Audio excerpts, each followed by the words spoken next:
Antes de passar a palavra aos nossos palestrantes, quero agradecer o convite da PET, na pessoa do Dr. Marcelo Magalhães Peixoto, dizer que para mim é uma satisfação estar aqui mais um ano. E eu também participo dos eventos da PET desde do seu nascimento, né? Então, para mim, é uma grande satisfação e uma honra poder compartilhar a mesa com professores da categoria da professora Maria de Fátima Ribeiro e do professor Fernando Facuri Scaff. O tema dessa mesa é parcelamento tributário, refis da crise, refis da Copa. Sai tanto parcelamento tributário no Brasil, especialmente federal, que acho que era o caso de se fazer um congresso a semana toda só tratando de parcelamento tributário, né? Parcelamento tributário que foi concebido como um benefício fiscal, hoje ele se transformou num benefício fiscal pensando no fisco, não pensando no contribuinte, né? Toda vez que é necessário fazer frente aí à recuperação de créditos, o governo federal lança a mão pensando em si e não pensando propriamente nos contribuintes. De qualquer sorte, quem são os nossos palestrantes é a professora Maria de Fátima, o professor Fernando, e eu passo a palavra ao professor Fernando Facuri Scaff, que vai fazer a palestra sobre a natureza jurídica do refis, anistia ou transação. Bom, boa tarde a todos. Alô? Boa tarde a todos. Sei que já começamos com alguma dificuldade por ser parte depois do almoço. Fica difícil para quem expõe e difícil para quem assiste. Mas vou tentar mantê-los acordados por esses minutos agora com este tema. Não posso começar sem antes agradecer ao Marcelo, que preside a mesa, e ao Marcelo, que está aqui à minha esquerda, pela organização e pelo convite e pelo esforço de sempre levar esses encontros, esses e outros encontros à frente com muita qualidade e com muita destemor, porque montar um encontro desse não é alguma coisa fácil e realmente você tem levado... esse é o 14º, não é isto? 12º. Isso é um negócio magnífico. Realmente, 12 anos de evento merece meus parabéns. Bom, o tema é refis e se o refis é uma anistia ou uma transação. Eu vou lhes dizer que quando peguei o tema para analisar, eu fiquei pensando, acho que eu vou falar alguma coisa meio ovo de Colombo. Vocês conhecem a história do ovo de Colombo? Vou tentar passar rápido. O Colombo, aquele que descobriu a América, ele dizia nas cantinas lá da Espanha, ele dizia que se navegasse para atravessar o mar, para o oeste, você acabaria chegando, o rumo do oeste, você acabaria chegando a terras ocupadas, etc. E o pessoal começou a gozar do Colombo. O que é isso? Como é que isso acontece? Isso é uma maluquice? E ele fez um desafio e disse, vocês conseguem colocar um ovo de pé? O ovo, claro, não deitado assim, mas naquelas duas extremidades. Quem conseguir colocar um ovo em pé aqui nessa cantina, ganha um prêmio. E aí foi uma discussão, o nego quebrava ovo, botava ovo assim, botava ovo de pé, ele virava, foi um caos. E até que alguém disse, não, Colombo, aqui ninguém consegue colocar o ovo. E ele pegou o ovo e deu uma pancadinha, não aquelas de quebrado, aquela pancadinha que o ovo ficou de pé. Que disseram na cantina, olharam para um para o outro e disseram assim, mas assim até eu. Disse, depois que eu fiz, todo mundo faz. Então, quando pensei aqui, é anistia ou transação, eu fiquei com aquela ideia, isso é um negócio assim meio óbvio. É claro que isto é uma transação. Aí eu fui olhar e fui verificar que muita opinião divergente na questão. E fiquei pensando na questão dos desdobramentos práticos da diferença de conceitos. E foi nessa questão que eu preparei Estas breves comunicações, esses breves conceitos que vou passar a vocês. Não pensei em focar na jurisprudência, nem do CARF, tem aqui umas 2 decisões do STJ, mas o foco é outro. O foco é nós recuperarmos alguns conceitos que estão no velhíssimo Código Tributário Nacional. E que, aliás, bem lembrado pelo professor Ives, ainda agora é um código que tem quase 50 anos e que nenhum dos seus artigos foi declarado inconstitucional. Portanto, a trajetória que vou fazer é uma trajetória que parte do código, passa por alguma jurisprudência e vamos chegar qual é a diferença prática que este tema traz. Portanto, e como Marcelo, à minha direita, acabou de comentar, tem uma montanha de parcelamento feito nos últimos anos. Só no âmbito federal, nós tivemos um Refis em 2000, nós tivemos um Refis 2, PAEX, em 2003, tivemos um PAEX, que é o parcelamento excepcional, em 2006, tivemos o Refis da crise em 2009, tivemos uma reabertura do Refis da crise, também chamado de Refis da Copa, agora. Então, pelo menos 5. Em paralelo aos 5 federais, nós temos vários semelhantes estaduais, todos esses estados da federação, e vários municipais também. Claro, além dos sistemas de parcelamento comuns que cada qual desses entes federados tem no seu sistema tributário.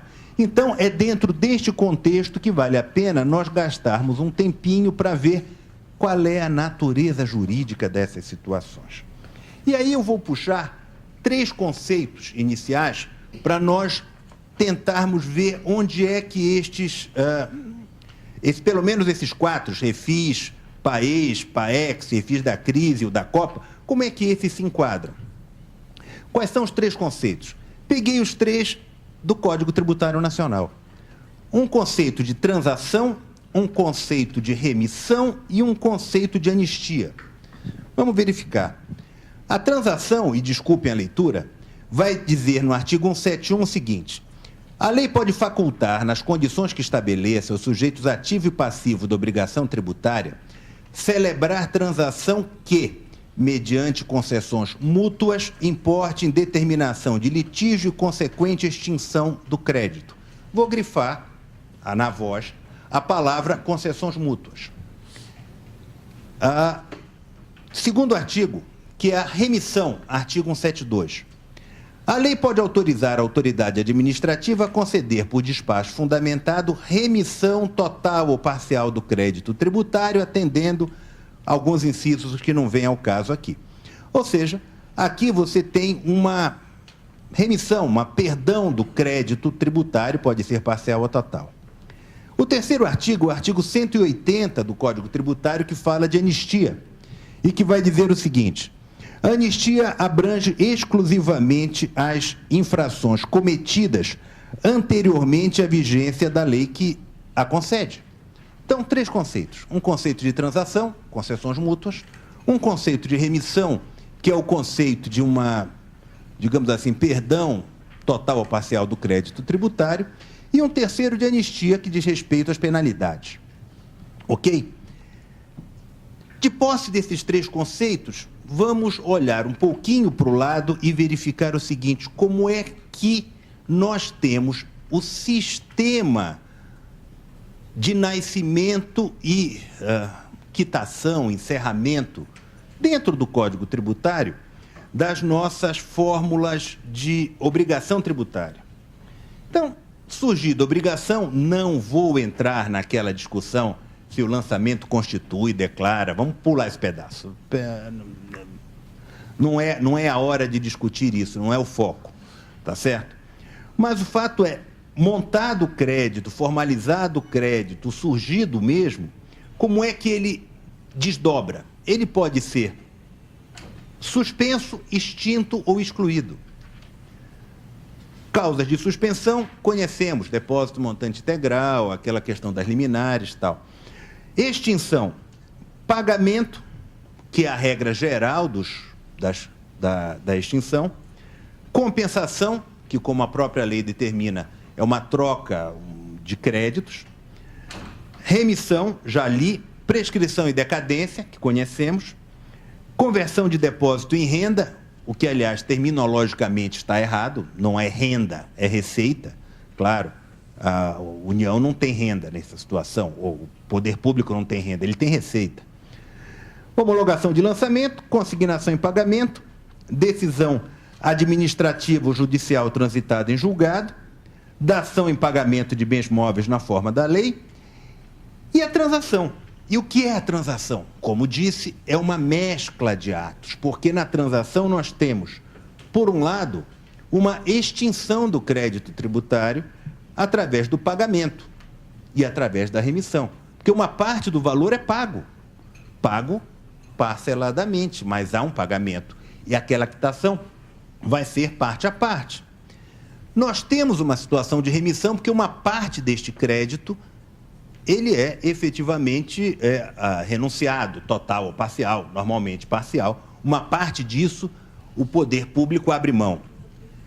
Há também uma característica de exclusão do crédito tributário. Por quê? Porque tem a ver com a parte da anistia, tecnicamente falando, o artigo 180, da parte das multas. Então, aqui, a anistia é uma questão de exclusão do crédito. E temos também, em razão do parcelamento, uma hipótese de suspensão, que está previsto lá no artigo de suspensão, porque, em vez de exigir integral, você tem um parcelamento estabelecido. Então, numa primeira aproximação, para saber qual é a natureza jurídica, eu posso dizer que nós temos situações que envolvem extinção, exclusão e suspensão. Extinção pelo pagamento e pela remissão, exclusão em razão da anistia e suspensão em razão do parcelamento. Então, alguém pode dizer, bom, neste caso nós temos um conjunto de atos por parte do fisco que vai dizer de diversas naturezas deste parcelamento. E eu vou dizer que ainda não é isto, ainda não estou satisfeito. Eu não estou satisfeito com este conceito, por quê? Porque tem, para poder enquadrar, que analisar um pouco mais à frente e entender que o contribuinte abre mão. Não é algo unilateral, senhores. Não é algo que o fisco diz, eu concedo. Não é mais uma anistia, tá bom? Também não é mais um parcelamento. E também não é mais um perdão e nem uma remissão. Eu concedo um pacote que tem remissão, anistia, parcelamento e quitação parcial a partir dos parcelamentos. Não é isto. Não é isto. É mais que isto. Porque nesses 5 refis, vou chamar o pacote de 5 refis de um só, nos 5, o que se tem é o contribuinte que aderir, ele tem obrigações. Então, não é só o fisco dizer, ei, pessoal, venham cá e está resolvido. Não, o contribuinte que aderir, ele tem que desistir das ações correspondentes. Então, desistir das correspondentes e se obrigar a não discutir aquele assunto mais. Então, há um passo aqui que só se enquadra tecnicamente dentro do Código Tributário, e é necessário enquadrar na lei, cá entre nós, os julgadores, e aqui eu estou defronte de vários julgadores administrativos, até um ministro, como o senhor mesmo mencionou, aposentado, ministro, vários julgadores, temos que recuperar algumas informações, algumas coisas teóricas importantes. Quais, por exemplo? O julgador não pode decidir do jeito que quiser, pessoal. Não pode. Não pode. O julgador não é livre para decidir, inventar do jeito que quiser. Não dá. Isto aqui que tenho em mãos é um copo. Alguém pode chegar e dizer, olha, parece uma taça. Eu vou dizer, realmente, parece uma taça. Não, talvez uma caneca. Eu vou começar a suspeitar. Não, caneca aqui não é. Se alguém disser que é uma garrafa, eu vou dizer que o sujeito está inventando coisa, porque aquele conceito não é admitido para aquela espécie. Então, você tem uma margem de discricionariedade na decisão judicial, administrativa, mas você não pode inventar do nada algumas coisas. Então, o nível de insegurança jurídica é um nível mais restrito, menos amplo do que se imagina. E você não pode fazer qualquer coisa com o direito, nem com o direito tributário, nem com nenhum direito que seja. Portanto, e voltando, temos que olhar o Código Tributário. Então, no ponto, o Código Tributário, o único artigo que dá uma abertura para esta multiplicidade de posições, de transações de múltiplos acertos, é a questão da transação. É claro que a norma vai dizer: a lei pode facultar, nas condições que estabeleça aos sujeitos ativo e passivo da obrigação tributária, celebrar transação que, mediante concessões mútuas, importem determinação do listígio e extinção do crédito. Aí vem duas questões. Tem lei? Tem. Cada qual desses refis tem uma lei. Quer dizer, o Código Tributário, lei complementar, gera ou exige uma lei, a lei existe. Quais são as concessões mútuas? Então, o fisco coloca o pacote, já mencionei. E o contribuinte? O contribuinte diz: eu não vou mais discutir. Eu não vou mais discutir este tributo que eu queria discutir ou que eu estou discutindo judicialmente. Eu sou obrigado a renunciar o direito para poder aderir àquele conjunto de benefícios chamados refis. Então, o contribuinte, quando diz renunciei à ação ou renuncio ao direito de discutir a ação, eu estou fazendo uma transação tributária, jurídica, na forma do Código Tributário Nacional, tá certo? Então, vejo deste jeito por um conjunto de situações. É claro que tem, e está na lei, que pode ser uma lei geral ou específica para alguns que preencham certas condições, o que cá entre nós está dentro de todos os refis mencionados. E o escopo do contribuinte é pagar menos e, para tanto, ele renuncia a direitos que entende possuir. E do Estado é receber certos valores incertos da maneira mais rápida. Ou seja, em vez do Estado ficar esperando receber ao final de um processo, uma execução, bacenjúde, essas coisas todas, ele diz: eu não quero saber, você adere nessas condições, eu recebo agora a questão do superávit fiscal, ou seja, preciso de dinheiro, vamos lá, paga rápido e vamos tocar o barco para frente, que, aliás, é o que tem acontecido em vários desses refis. Portanto, e aqui encaminho uma questão: o que é que se tem num caso desse? Se tem uma transação onde o Estado oferta e o contribuinte aceita, renunciando direitos que possui, que ele poderia discutir, convalidando esta transação. Ora, aqui nós temos uma boa-fé específica, claro, tem boa-fé sim em direito tributário, é óbvio. Eu poderia comentar de um livro do professor Tipic quanto a isso, tem doutrina espanhola sobre o assunto. Há um caso de boa-fé da administração, sim, tem que ter boa-fé do contribuinte, e essas duas relações, elas estão presentes no direito tributário. É claro que eu falo boa-fé neste sentido. Não estou falando no surgimento da obrigação tributária, que deve ser levada em conta a boa-fé, isso é uma outra questão. Mas aqui sim, sem dúvida. Tem um outro aspecto de confiança recíproca, tá certo? Que em alguns momentos até se superpõe com o conceito de boa-fé.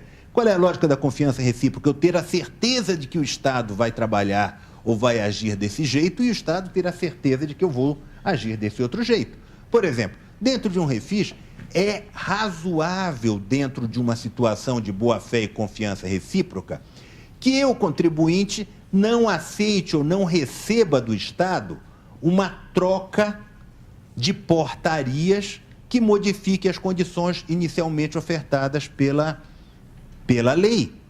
Já tivemos isso? Tivemos isso, aquela história. Advogado tem várias coisas que aparecem na mesa da gente, e cada coisa que aparece, então eu tive um caso desses. O Fisco Federal, num desses refis, não vou lembrar mais qual, acabou, acho que no penúltimo, antepenúltimo, criou uma portaria que disse o seguinte: olha, quem deposita, quem paga, quem abre a carteira hoje paga, tem que pagar X, desconto de multa, disso, daquilo e tal. Todavia, Quem tem o dinheiro depositado e quer converter o depósito não em renda, mas em receita, o custo é maior. Mas peraí, isso não estava na lei. A lei estabelecia que, nas duas hipóteses, o desconto era o mesmo. Por que mudaram a regra do cômputo de juros? Cadê a confiança recíproca? Cadê esse tipo de situação? Não é razoável, mas nós tivemos isso. Temos, aliás, está no TRF aí para discussão, mas é só para ver esse tipo de questão. Por outro lado, a confiança recíproca também determina que o contribuinte não faça algumas maracutaias, não é? Como algumas conhecidas, dele desviar toda a sua receita para uma outra pessoa jurídica, e é a empresa que estava no Refis, falo aqui do Refis 1, tá? Que era o pagamento era uma percentagem do faturamento, o cara desvia o faturamento. Quer dizer, confiança recíproca, o contribuinte errou, não pode fazer isso aqui é fraude, simulação, todo esse pacote de questões penais, tributárias estão envolvidos numa situação dessa. Então, confiança recíproca tem a ver de um lado para o outro. Claro que tem a ver com segurança jurídica, o Estado tem que saber quanto vai receber por mês, etc., e tem que ter segurança jurídica do contribuinte que, sabendo que vai pagar tantas parcelas da modo X, quita a sua obrigação. Não pode ter surpresa, tem que ter segurança. Ademais, um ato jurídico perfeito, que se aperfeiçoou, fechou, quando foi proposto por um lado e aceito por outro, com as renúncias correspondentes. Portanto, e fechando, o que é esta transação? Concessões recíprocas. Concessões onde um lado disponibiliza, o outro lado aceita e, mediante concessões mútuas, se aperfeiçoa. Observem que isto, em muitas situações, existe Brasil afora. Você tem maneiras de identificar isso. Claro, casos de regime especial e outros por aí que você tem situações de transação. Vale referir a duas decisões do STJ. Uma que diz, e vou só ler um trecho da ementa, é uma decisão que diz: não se há de confundir o favor fiscal instituído com a transação legal em que as partes fazem concessões mútuas. A dispensa de multa e dos juros de mora é mero incentivo à regularização da situação tributária pelos contribuintes. O contribuinte que opta por essa sistemática abdica da decisão judicial, assume que o valor referente a esta contribuição é devido e o faz mediante pagamento, assim também considerado a conversão do depósito já efetuado em renda. Em suma, desiste da demanda, preferindo conformar-se em pagar o montante devido sem as juras, sem a multa e juros de mora, tá certo? Esse é um acórdão do STJ, muito interessante, muito bem lançado a ementa, e com ele eu homenageio o ministro Castro Meira, que foi o relator do caso aqui, tá certo? Então, muito bom, faço o registro. Registro aqui também um outro da relatora, ministra Eliana Calmon, onde diz de maneira direta: Refis, espécie de transação, só autoriza a suspensão da execução quando homologado. A inscrição do executado no programa é apenas uma proposta, sem efeito jurídico na ação de cobrança em curso no judiciário e por aí vai. Bom, a essa altura do campeonato, e com o meu tempo já escoando, eu sigo sempre aquela máxima que diz assim: seja breve e aí terás chance de agradar, então eu cumpro rigorosamente o horário. Eu já encaminho para o final com a seguinte situação: a essa altura do campeonato, acho que fica claro e patente que eu entendo que o Refis não é uma anistia, não é uma remissão, não é um singelo parcelamento, tá certo? Ele é um conjunto de tudo isto e que, como conjunto, tem um conceito básico, forte, colocado dentro do Código Tributário Nacional, que é o conceito de transação. O Refis se consubstancia numa transação onde um lado quer receber mais rápido e com segurança e o outro quer pagar com reduções. E, para tanto, as concessões mútuas são abrimos mão das dos nossos litígios, do que eu poderia discutir ou do que eu estou discutindo hoje e, por isso, os renuncio. Bom, aí vem algumas questões, eu vou pautar aqui 2 ou 3 apenas. Uma delas: todo parcelamento é uma transação? Não. Não é assim. Só será uma transação aquele que implicar em concessões mútuas. Se eu chegar e disser assim, eu quero parcelar, que a Receita Federal, se eu não me engano, é 30 vezes o padrão. Digamos que eu queira dizer, quero parcelar em 30 vezes. Tá bom, eu parcelo em 30 vezes, mas não tiro juros, não tiro a multa, não tiro nada, e vou parcelar em 30 vezes. Isso é uma transação? Não me parece bem. Isso é um parcelamento, uma suspensão. Tanto que você suspende o processo e, uma vez inadimplindo, volta. Quer dizer, aqui há uma situação diferente. Depende também da legislação. O que eu quero dizer é, transação implica em concessões mútuas. Eu não estou igualando parcelamento igual a transação. O que eu estou dizendo é refis igual a transação. Parcelamentos com concessões mútuas, transações recíprocas, aí nós temos também uma transação. Não é uma identificação direta. Segundo, mesmo havendo a renúncia, tá certo? Os processos, os tributos inconstitucionais que foram parcelados, mesmo sendo uma transação, os contribuintes podem deixar de pagar aquela parcela? Vamos imaginar a seguinte coisa, e pela face que vejo de alguns, isso é vantagem do professor, né, Fátima? A gente sentado aqui, a gente vê um que diz assim, como que diz, que pergunta estranha que esse cara fez, outro diz, não, realmente, interessante. Então, vamos imaginar o seguinte, alguém colocou no seu refis 1, 2, 3, 4, sei lá, um desses, uma parcela que posteriormente foi declarada inconstitucional pelo Supremo. São situações diferentes. Vamos deixar o prescrito de lado. Vamos focar só porque realmente são diferentes. Vamos lá, na inconstitucionalidade, é possível retirar esta parcela do refis e até pedir a devolução? Minha opinião, pode sim, senhor, não se pode convalidar inconstitucionalidades, tá certo? Se é inconstitucional, não existe no mundo jurídico. Então, o contribuinte tem direito a cessar? Sim. Tem direito a pedir devolução? Sim. Claro que eu posso complicar o exemplo, e se eu vou complicando o exemplo, a gente vai ter mais dificuldade. Por exemplo, o Supremo pode dizer é inconstitucional, mas só será inconstitucional daqui a 2 anos. E agora? Eu paguei 10 anos para trás, confessei os 10 anos, como é que fica para frente? Então, aqui você tem ajustes a serem feitos dependendo da complexidade da situação.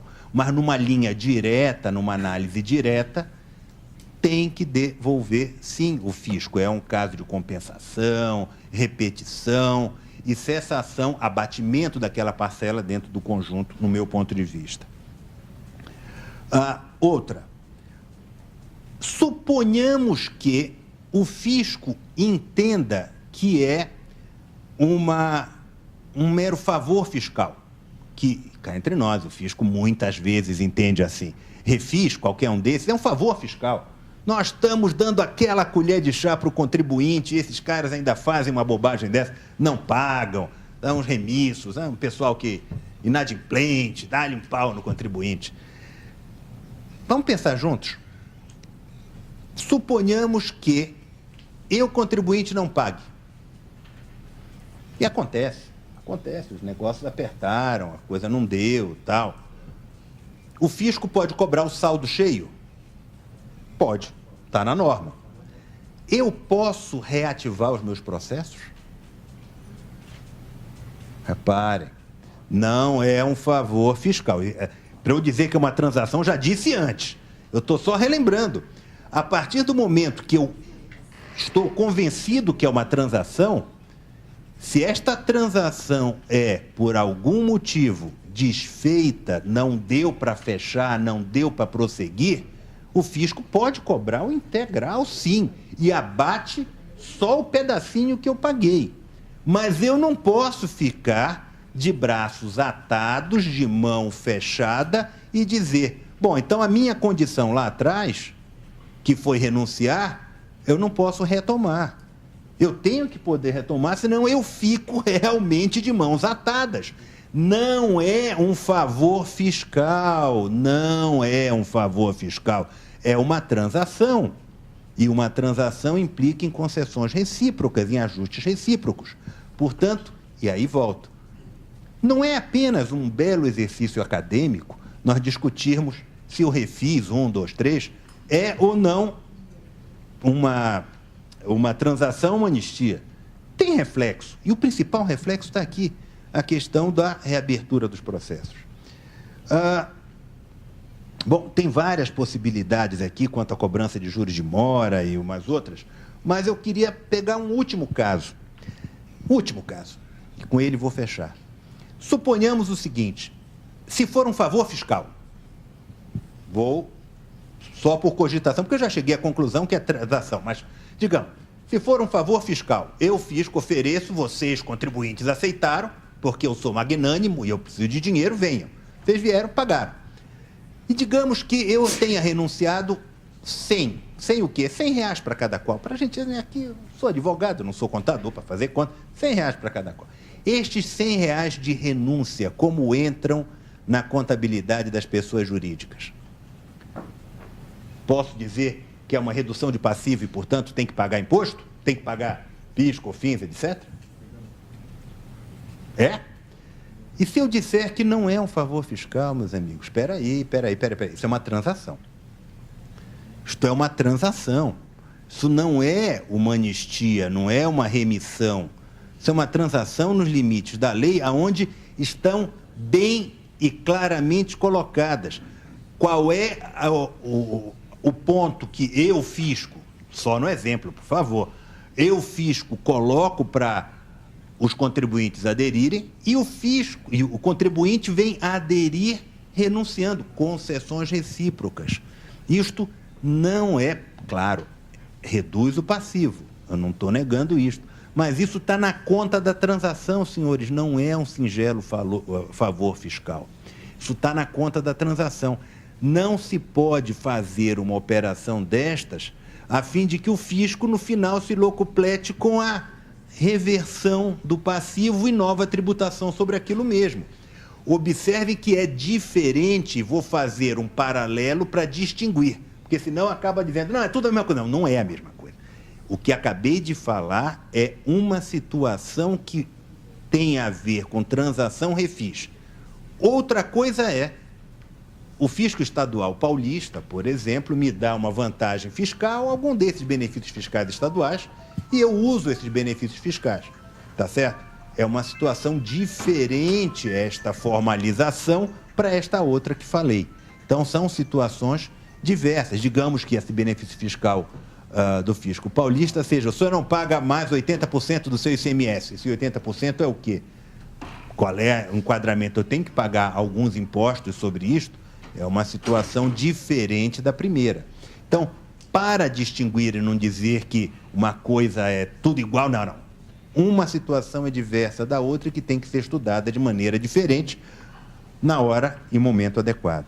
Portanto, e para fechar, entendo, estou convencido disso, que a questão do refis, dos 5 refis que nós já tivemos, 4 e um meio capenga de reabertura, não se pode considerar nem só como anistia, nem só como parcelamento, nem só como renúncia, mas sim como uma espécie de transação, concessões mútuas, onde o contribuinte tem que renunciar direitos e esta renúncia, dentro deste pacote aberto que está no artigo 171 do CTN, que se caracteriza a transação, por essas múltiplas situações, é que faz com que o efeito jurídico seja diferente daqueles outros do qual acabei de distinguir. Agradeço a atenção.